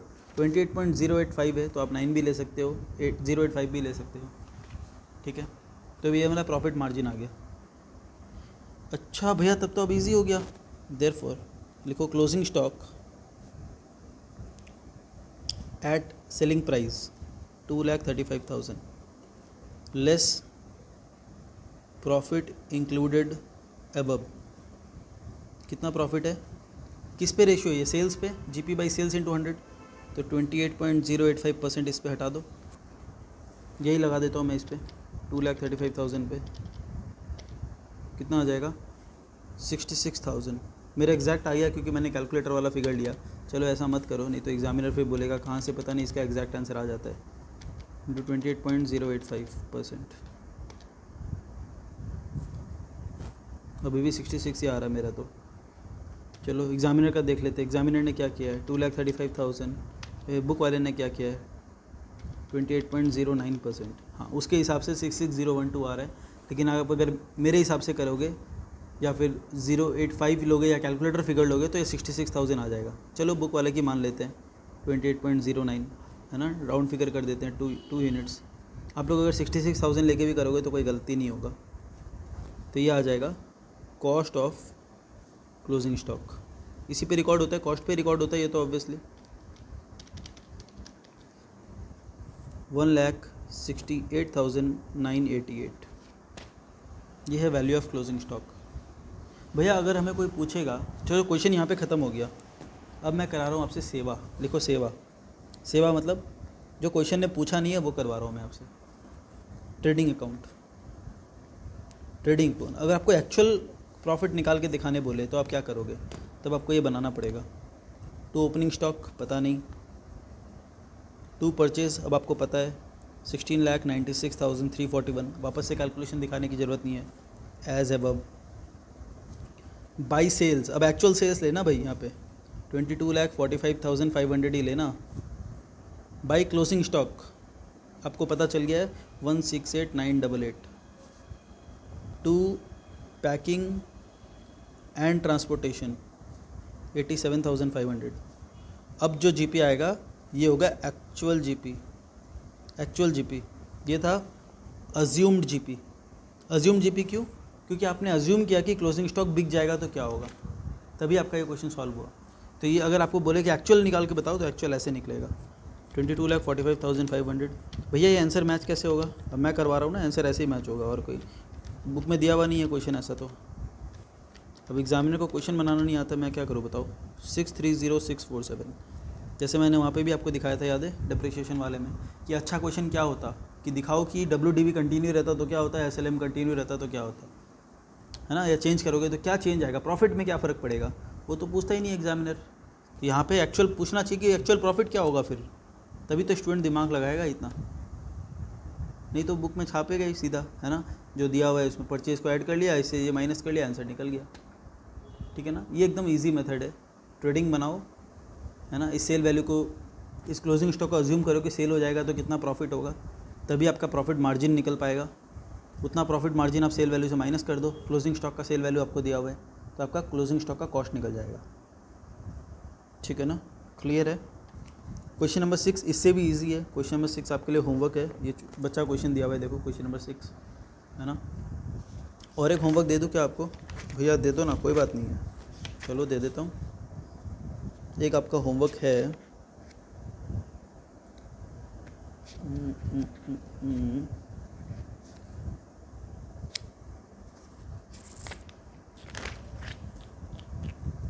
नहीं होमवर्क नहीं हो पाएगा वो, क्वेश्चन नंबर 7 में कराऊंगा तभी होगा वो, क्वेश्चन 7 कराऊंगा तभी वो होमवर्क दे पाऊंगा। चलो एक क्वेश्चन नंबर 7 करते हैं, ठीक है। क्वेश्चन नंबर 7, इलस्ट्रेशन नंबर 7 पे आ जाओ। इलस्ट्रेशन नंबर 7, ये भी बुक के मेथड से मैं नहीं कराऊंगा और ये थोड़ा सा अच्छा क्वेश्चन है, यहाँ पे लिख लो गुड क्वेश्चन, ठीक है। और ये इन्वेंट्री टेकिंग क्या होता है मैं नेक्स्ट क्लास में ये चालू करूँगा, इन्वेंट्री टेकिंग। हालांकि ये क्वेश्चन हमारा इन्वेंट्री टेकिंग के बिना भी हो जाएगा, ठीक है ना। इन्वेंट्री टेकिंग होता क्या है, अगर आप चाहो तो एक बार ये थ्योरी जो है ना इसे रीड करना प्लीज़, अगला क्लास करने से पहले ये थ्योरी प्लीज़ रीड कर लेना, ठीक है ना। बहुत ईजी है, हालांकि मैं 5 मिनट में समझा दूँगा आपको इन्वेंट्री टेकिंग होता क्या है, ठीक है। बहुत ईजी कंसेप्ट है और प्रैक्टिकल एकदम होता है, ऐसा प्रैक्टिकल लाइफ में यही फॉलो होता है, ठीक है। क्वेश्चन नंबर 7 में देखो क्या है, इन्वेंट्री ओपनिंग स्टॉक दिया हुआ है, आपको क्लोजिंग स्टॉक निकालना है। देखो 31 मार्च 2017 का ओपनिंग दिया हुआ है, परचेज दिया हुआ है, मैन्युफैक्चरिंग एक्सपेंस दिया हुआ है, सेलिंग एक्सपेंस पीएल में आता है, एडमिनिस्ट्रेटिव पीएल में आता है, फाइनेंशियल चार्ज पीएल में आता है। ये तीनों काम का नहीं है, पीएल में आता है। बजाओ पीएल का क्या काम हमारा, हमें तो ट्रेडिंग बना के निकालना है ना, जीपी निकालना है, वो भी ट्रेडिंग से, सेल्स प्रॉफिट सब, सेल्स परचेज सब दिया हुआ है। अच्छा आगे बताओ, मेन इन्फॉर्मेशन तो यहाँ पे है, क्वेश्चन का मेन जो जड़ है ना वो यहीं पे है, देख लो। At the time of valuing inventory on 31 March 2016, बोलता है जब हम लोग वैल्यू कर रहे थे ना इन्वेंट्री को, तो हमने a sum of 17,500 was return off on a particular item which was originally purchase for 50,000। बोलता है एक सामान हमने 50,000 में ख़रीदा था, एक स्टॉक, जिस पे हमने 17,500 रुपीज़ को राइट ऑफ कर दिया। क्यों राइट ऑफ कर दिया भाई? अब पता है ना राइट ऑफ क्यों होता है। इन्वेंट्री किस वैल्यू पे रिकॉर्ड होता है? Inventory is recorded at, inventory is valued at cost और NRV which ever is lower, है ना। इस पे मैं और ज़्यादा डिस्कशन करूँगा नेक्स्ट क्लास के स्टार्टिंग में, ठीक है ना। इन्वेंट्री टेकिंग वगैरह समझाऊंगा ना, तब मैं ये चीज़ को क्लियर करूँगा NRV क्या होता है नहीं होता है। तो इन्वेंट्री कॉस्ट और NRV पे विच एवर इज़ लोअर पे रिकॉर्ड होता है। तो इसमें क्या हुआ होगा कि आपने एक सामान ख़रीदा था 50,000 कॉस्ट पे, उसका मार्केट वैल्यू रहा होगा 32,500। भैया ये कैसे पता चला आपको? क्योंकि उन्होंने बोला है कि 17,500 आपने राइट ऑफ कर दिया, 17,500 राइट ऑफ कर दिया, मतलब उसका मार्केट वैल्यू कितना है 32,500। आपको किस पे रिकॉर्ड करना है? 32,500 पे, लोअर, जो भी लोअर है। लोअर कौन सा है? ये है। तो आपने 17,500 रुपये राइट ऑफ कर दिया उस आइटम पे, कर दिया होगा, अच्छी बात है। पिछले साल कब किया है? पिछले साल। देखो at the time of valuing inventory as on 31 March 16, आप कौन सा साल के क्वेश्चन कर रहे हो? हम लोग कर रहे हैं क्वेश्चन 2017 का। तो बोलता है 2016 को जब आप इन्वेंट्री को वैल्यू कर रहे थे तब आपने एक 17,500 रुपये राइट ऑफ किया था, जिसको आपने ख़रीदा था तब 500 रुपये, 50,000 रुपये में। तो आपने जिस सामान को 50,000 में ख़रीदा उस पर आपने 17,500 राइट ऑफ किया। क्यों? पक्का उसका मार्केट वैल्यू 32,500 होगा, तभी आपने 17,500 को हटा दिया, क्योंकि आपको तो रिकॉर्ड करना पड़ेगा लोअर पे, आपको 32,500 पे रिकॉर्ड करना है, लेकिन आपने ख़रीदा है 50,000 रुपये में, तो आपको 17,500 रुपये राइट ऑफ करना पड़ेगा। मेरे को पता है आप लोग के लिए नया कंसेप्ट है, थोड़ा सा आपका मेरे को टाइम चाहिएगा, इसमें आपको दिमाग लगाना पड़ेगा प्लीज़। 50,000 में आपने ख़रीदा है तो खरीदने जिस दाम पे ख़रीदे हैं उसी पे रिकॉर्ड रहता है हम लोग का बुक्स में, है ना। Purchase account debit to creditor, 50,000 पे आपने रिकॉर्ड कर रखा होगा, लेकिन आपको पता चला कि मार्केट में इसका आज मार्केट वैल्यू इसका 32,500 रुपया है। अब ये क्यों करते हैं हम लोग राइट ऑफ, वो सब मैं आपको बताऊँगा, है ना। ऑलरेडी अगर आपका थ्योरी अच्छा है तो आपको पता होगा, हाँ अगर नहीं है तो मुझे बताना पड़ेगा। तो हमने 17,500 रुपये उस पर राइट ऑफ कर दिया था लास्ट ईयर ही, ठीक है ना। Was sold during the year for 45,000। बोलते इस ईयर ये सेल हो गया 45,000 रुपये में, इस साल वो सेल हो गया 45 में। मतलब पिछले साल आपको लग रहा था कि नहीं 32,500 से ज़्यादा में तो ये बिकेगा ही नहीं, लेकिन बाद में पता चला कि ये 45,000 में बिक गया। अच्छा बात है। बारिंग द ट्रांजेक्शन, इसका मतलब बारिंग द ट्रांज, बार मतलब कि इसे छोड़ के, इसे बैंड करके, बारिंग दिस ट्रांजेक्शन, इसे छोड़ के, मतलब बारिंग का मतलब अदर देन दिस ट्रांजेक्शन है ना, लीविंग दिस ट्रांजेक्शन बोल सकते हो, अदर देन या लीविंग दिस ट्रांजेक्शन, मतलब ये ट्रांजेक्शन को छोड़ के। किसके बारे में बात कर रहा है? इसके बारे में बोलते हैं ये वाला ट्रांजेक्शन आप छोड़ दो। Barring this transaction relating to this item the gross profit earn during the year was 20% on sales. आप नॉर्मली 20% प्रॉफिट कमाते हो सेल्स पे, लेकिन इसको छोड़ के, इस पे आपने नहीं कमाया उतना, लेकिन नॉर्मल में आप उतना कमाते हो। अच्छा, हाँ, तो आपको कुछ भी नहीं करना है, बहुत इजी क्वेश्चन है। ट्रेडिंग अकाउंट, और मैं यहाँ पे लिखूँगा actually memorandum trading account. Memorandum trading क्यों लिख रहा हूँ? क्योंकि बताओ, आप लोग खुद बताओ, ट्रेडिंग अकाउंट में क्या निकलना चाहिए? भैया ट्रेडिंग अकाउंट में ना ग्रॉस प्रॉफिट निकलना चाहिए, लेकिन आप इस क्वेश्चन में क्या निकालने आए हो? Closing stock. तो जो एक्चुअल में निकलता है, जैसे ट्रेडिंग में क्या निकलता है? ग्रॉस प्रॉफिट या ग्रॉस लॉस। पीएल में क्या निकलता है? नेट प्रॉफिट या नेट लॉस। लेकिन कभी भी आप अगर कोई ऐसा फिगर निकालना चाह रहे हो बैलेंसिंग फिगर यूज़ करके, जैसे आपको प्रॉफिट मार्जिन पता है, आप प्रॉफिट निकाल लोगे, फिर आपका बैलेंसिंग फिगर क्या निकल के आएगा? Closing stock. क्या सही में क्लोजिंग स्टॉक का निकालने का ये तरीका है? नहीं भैया, ये तो हम लोग जुगाड़ कर रहे हैं, है ना। ये साइड का टोटल कर लेंगे, ये साइड टोटल कर लेंगे, जो बैलेंस आया वो क्लोजिंग स्टॉक। ये तो जुगाड़ है ना। तो जुगाड़ के लिए हम लोग इसको लिखेंगे मेमोरेंडम ट्रेडिंग। ये कोई एक्चुअल ट्रेडिंग अकाउंट नहीं है, ये मेमोरेंडम है, रफ है, रफ, ठीक है ना। कच्चा खाता है ये, कच्चा खाता, पक्का खाता नहीं है। पक्का खाता में तो आपको पता होगा कि आपका स्टॉक कितना है, ये तो जुगाड़ जोड़ ताल करके आप निकाल रहे हो, ठीक है ना। तो ओपनिंग स्टॉक, मैं क्या बोलता हूँ, सबसे बेटर क्या रहेगा पता है आपको? सबसे बेटर रहेगा 2 कॉलम बना लो, ठीक है ना। इसमें 2 कॉलम बना लो, सबसे बेटर रहेगा। इसमें इस क्वेश्चन को सॉल्व करने का सबसे अच्छा तरीका रहेगा normal, abnormal, normal, abnormal. 2 column बना लो, सबसे इजी मेथड हो जाएगा। मैं पिछले बैच तक मैंने दूसरे मेथड में कराया था, वो भी अच्छा था, बुक से तो अच्छा ही था, कम से कम बुक में जो सॉल्यूशन किया हुआ है उससे काफ़ी इजी था, लेकिन ये और इजी हो जाएगा। इस बार मैंने थोड़ा और इस पर अलग कुछ किया है। तो ओपनिंग स्टॉक कितना बता रहा है क्वेश्चन? बोलता है 1,42,500, लेकिन दिमाग लगाओ आप, ओपनिंग स्टॉक में कितना ऐसा स्टॉक जुड़ा हुआ है जो एबनॉर्मल है? भैया एबनॉर्मल मतलब देखो, बारिंग द ट्रांजेक्शन मतलब क्या? बोलता है ये ट्रांजेक्शन छोड़ के बाकी सब जगह हम लोग 20% प्रॉफिट कमाते हैं, मतलब बाकी सब नॉर्मल है, लेकिन ये वाला जो ट्रांजेक्शन है ये एक एबनॉर्मल है, मतलब डिफरेंट टाइप का ट्रांजेक्शन है, जिस पे आपने कभी लॉस बुक कर लिया, फिर आप बोल रहे हो नहीं मैंने 45,000 में बेच लिया, तो ये एक एबनॉर्मल आइटम है, ठीक है ना। ओपनिंग स्टॉक में कितना जुड़ा हुआ है? भैया क्वेश्चन में दिया है 1,42,500 का ओपनिंग स्टॉक है, इसमें कितना स्टॉक जुड़ा हुआ है जो इससे रिलेटेड है? भैया देखो, 50,000 में हमने ख़रीदा था, लास्ट ईयर की बात कर रहा हूँ, 50,000 में हमने ख़रीदा था, उस पर हमने 17,500 राइट ऑफ किया था, क्वेश्चन में लिखा हुआ है। तो पिछले साल का क्लोजिंग स्टॉक हमने दिखाया है 32,500, इस आइटम का हमने क्लोजिंग स्टॉक दिखाया 32,500, तो ओपनिंग स्टॉक भी कितना आएगा? 32,500। तो यहाँ से हटा दो 32,500, तो बोलने का मतलब है 32,500 है एबनॉर्मल आइटम, और 1,10,000 रुपये जो बचता है वो है नॉर्मल आइटम। बताओ यहाँ तक क्लियर है? हाँ भैया, 1,42,000 टोटल है, 32,500 तो एबनॉर्मल आइटम है, ये वाला एबनॉर्मल वाला आइटम। 50,000 रुपये खरीदा हुआ माल है, जिस पर आपने 17,500 राइट ऑफ कर दिया था, क्योंकि मार्केट वैल्यू उसका कम था, इसलिए यहाँ पे 32,500 रुपये रिकॉर्डेड है। बताओ क्लियर है? हाँ भैया। अब आप जो भी खरीद रहे हो वो तो नॉर्मल वाला ही खरीदोगे, ऑब्वियसली बात है, एबनॉर्मल वाला थोड़ी खरीदोगे सामान। परचेज़ कितना है? टू परचेज़ 7,62,500, एबनॉर्मल कुछ भी नहीं है। मैन्युफैक्चरिंग एक्सपेंस, मैन्युफैक्चरिंग एक्सपेंस भी इस साल लग रहा है, ये तो पिछला साल का स्टॉक है ना, इस साल मैन्युफैक्चरिंग एक्सपेंस लग रहा है 1.5 लाख का, ठीक है ना। सेल, अब सेल्स पे ध्यान देना, सेल्स में भी आप गड़बड़ कर सकते हो। सेल्स टोटल कितना है? 12,45,000। इसमें बताओ एबनॉर्मल सेल कितना जुड़ा हुआ है? भैया पिछले साल जिस पे हमने 17,500 राइट ऑफ किया था, उसे हमने 50,000 में ख़रीदा था, 17,500 राइट ऑफ करके क्लोजिंग स्टॉक हमने 32,500 दिखाया था, जो कि हमारे ओपनिंग स्टॉक में जुड़ा था, आपने अलग करके दिखा दिया। बराबर बराबर भैया बराबर। उसको आपने इस साल बेचा है 45,000 में, तो क्या ये यहाँ पे जुड़ा हुआ है कि नहीं जुड़ा हुआ है? बिल्कुल जुड़ा हुआ है भैया, तो उसे हटाओ क्योंकि ये तो एबनॉर्मल आइटम है ना। तो नॉर्मल आपका सेल्स है 12 लाख, एबनॉर्मल सेल्स है आपका 45,000।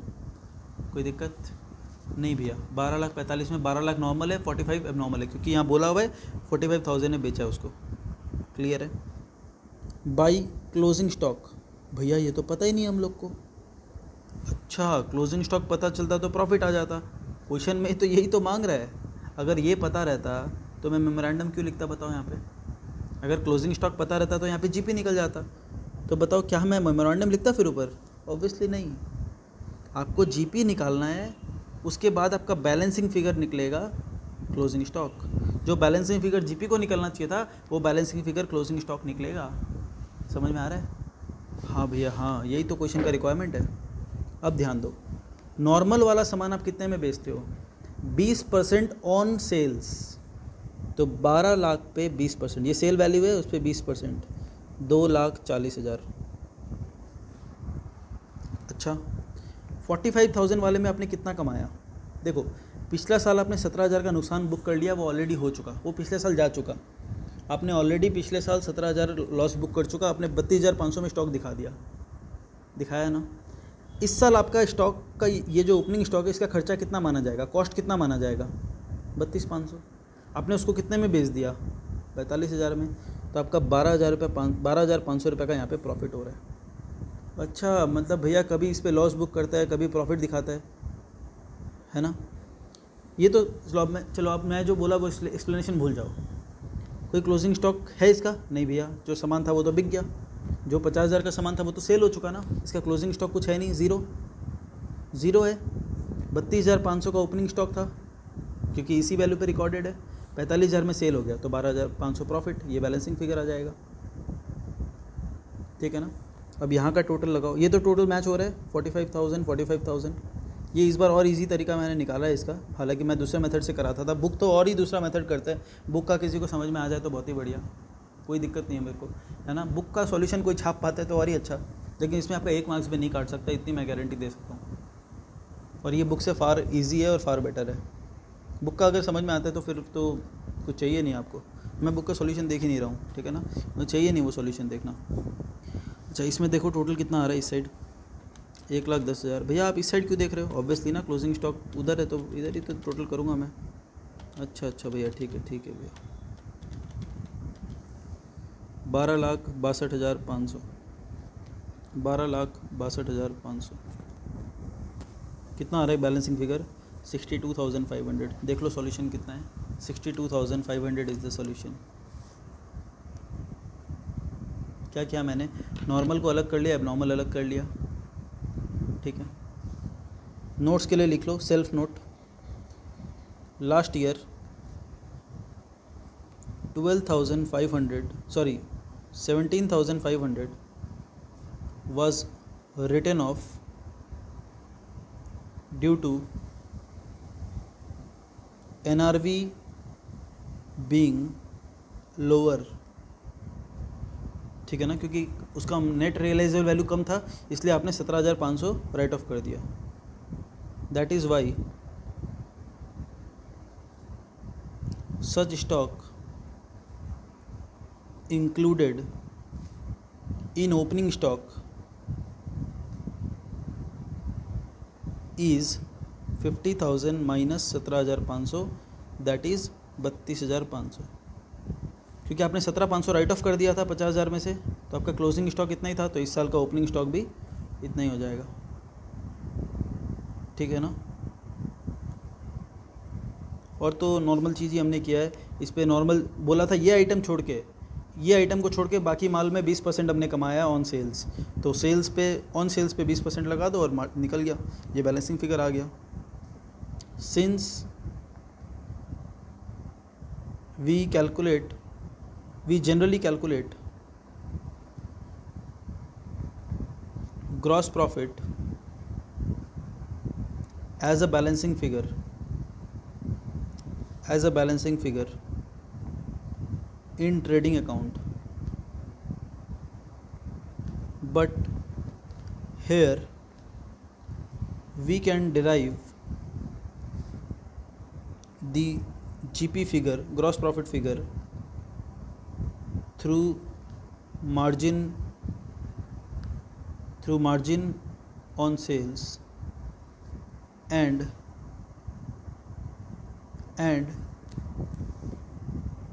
calculate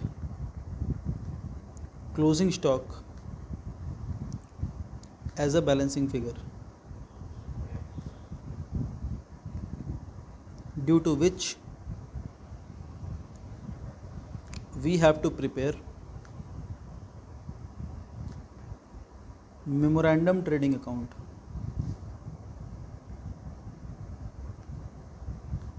instead of trading account. Trading की जगह इसलिए हम लोग मेमोरेंडम ट्रेडिंग बनाएंगे। ये सब मैं नोट्स लिखवाता नहीं हूँ जनरली कभी भी, है ना, लेकिन स्टूडेंट लोग को रहता है कि भैया रिवीजन के टाइम पे कभी कभी हम लोग को ना दिक्कत आता है, क्योंकि मैंने देखा यही सब क्वेश्चन स्टूडेंट लोग बार बार पूछते रहते हैं। हर बैच में मैंने देखा कि ये वाला क्वेश्चन जो है ना नंबर 7, क्योंकि और इसका मैं होमवर्क आपको दूंगा प्रैक्टिकल 2 जो है इससे थोड़ा ईजी है, या फिर मैं बोलूँगा 90% सेम है ना। आप थोड़ा सा वहाँ देखोगे तो आपको समझ में आ जाएगा। तो प्रैक्टिकल 2 टोटल मैं आपको होमवर्क बता सकता हूँ। प्रैक्टिकल 1 मैंने करवा दिया है, 2 बच्चा क्वेश्चन एक बार देख लोगे तो बुक में ही कंप्लीट हो जाएगा। 3 मैंने अच्छा 2 तो हमने कर ही लिया, 1 भी कर लिया, 2 भी कर लिया, है ना। 2 का आपका होमवर्क क्या है, 2 मैंने फीफो बेसिस पे कराया है, तो आपका लीफो आपका होमवर्क है।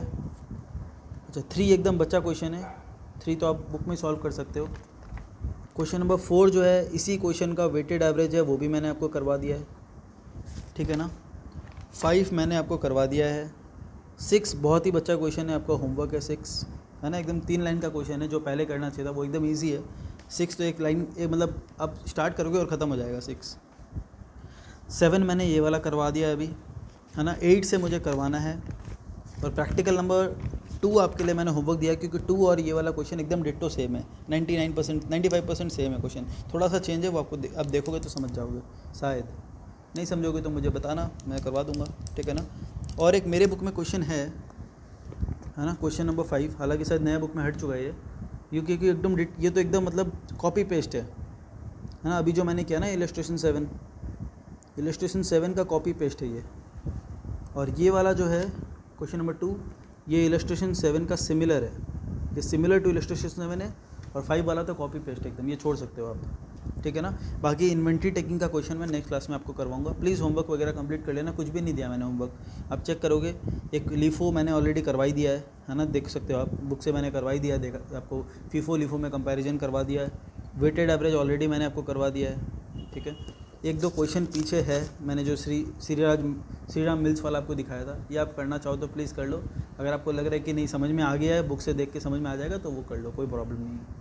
हालांकि इन्वेंट्री टेकिंग वाला जो क्वेश्चन है वो अच्छा क्वेश्चन होता है, तो वो हम लोग नेक्स्ट क्लास में करेंगे, ठीक है ना। चलो thank you so much, please homework complete करके भेज देना, ठीक है, बाय बाय।